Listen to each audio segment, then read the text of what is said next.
Top billing to you. One simple request. Make sure you support quality content by subscribing to this channel right there. Let's go. Top billing. All right, top billing. You know you reach rarefied air when people are nitpicking and saying stuff like Georgia looked like crap today. I don't care what the score was, which makes no sense.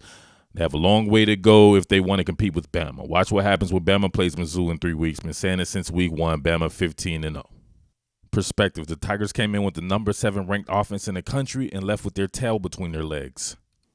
We harped on Missouri's extremely potent vertical attack, but Drew Lock ended up going 23 for 48 for 221 yards with no touchdowns, 1 interception, a 26.5 QBR, and only 4.6 yards per play. You know why? Because Georgia has a tough as nails defense that is extremely tough for anybody to conquer. All right, y'all, we have a TT stunt going on here between both Tyler Clark and Julian Rochester. So you got your shade one right there with Tyler Clark.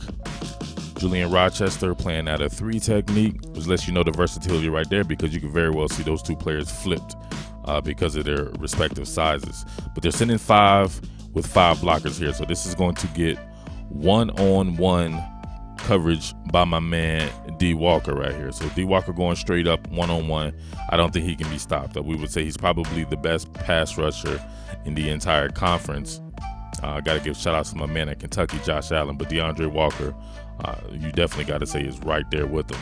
So as we see it kind of unfold right here, boom, you're going to have your man Tyler Clark coming through here.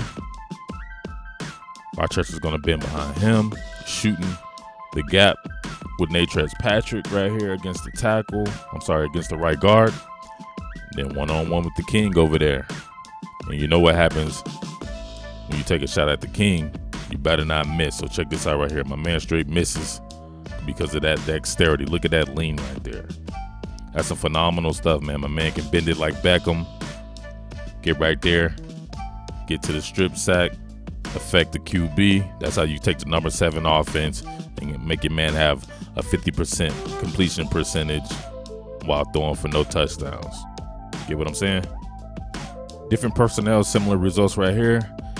You have a TE stunt between Kean Richardson and Jonathan Ledbetter. Got Devontae Wyatt in there taking up a couple of blockers. That solos the King. All right, diagram it out right quick. You have Richardson on the swing through. Ledbetter coming out the back door. Devontae tying up center and the right guard. Solo with the King. All right, so look at the King on this one. He's going to absorb the contact. Push the guy back. Your man, Drew Lock, is floating because everybody's in coverage. Richard LeCount comes up, takes shallow zone, so he has nowhere to go with the ball. King causing a deflection right there. But you got Richardson and both Richard LeCount trying to play hero ball. That should have been a turnover. Richard LeCount tries to grab the ball and run with it, but he'll learn. I'm pretty sure Kirby is digging in them buns in film study as we speak. More affecting the quarterback from them dogs. All right, I just kind of wanted to diagram this one. This is a 6-man blitz right here, all gap pressure. If we see right here, you got a couple of 2-man games going on. I just thought it was an interesting blitz, kind of New York Jets like overload blitz kind of stuff. But it's 6-on-6, so you don't necessarily get home right here. But I just thought it was cool to see a lot of the stuff that the dogs are doing. So let's diagram it out. All right, in this zone blitz right here, you actually have Walter Grant peeling back. I forget who this is, but they are taking kind of an outside release. It's going to be their gap way out here towards the C's. Your man Mark Webb here is replacing that right there. He actually has either gap because the original gap obviously to the outside would have been Walter Graham. So he's got those A and B gaps. Got Jawan Taylor being sent through an A gap. Then you have kind of a game right here going on with Keon Richardson and I believe it's Tyler Clark taking the C gap right here. So you got the 2-man games going on right there. So just trying to switching up your coverages or switching up your looks and fabricating some pressure right there to really try to hit home. Because if you see in this particular one, DeAndre Walker's not even in the game. So here it is unfolding. So that was actually Jonathan Ledbetter right there at the 5 technique. I was getting creative right there. Walter Grant having to peel back, cover the shallow cross. But him and JRE both take this particular guy. So you see a peel back coming on right here. And Walter Grant leaves the tight end, who I think makes the conversion there. Special stuff right here from our man DeAndre Walker. When we see him be a first-round draft pick in the next draft, we'll know it's because of stuff like this. We already see he's the king at edge play. Being an edge presence here, but we see that he still plays the linebacker position and he has to actually cover as well. So he's going against Big Kendall Blanton here, 6'6", like 240-pound tight end, probably bigger than that senior tight end at Missouri. And check this out. Look at his ability to know his opponent right here. He knows that Blanton is not going to be chicken fighting right here, so he's able to get 2 hands on him. We see right here, stay up in his hip pocket.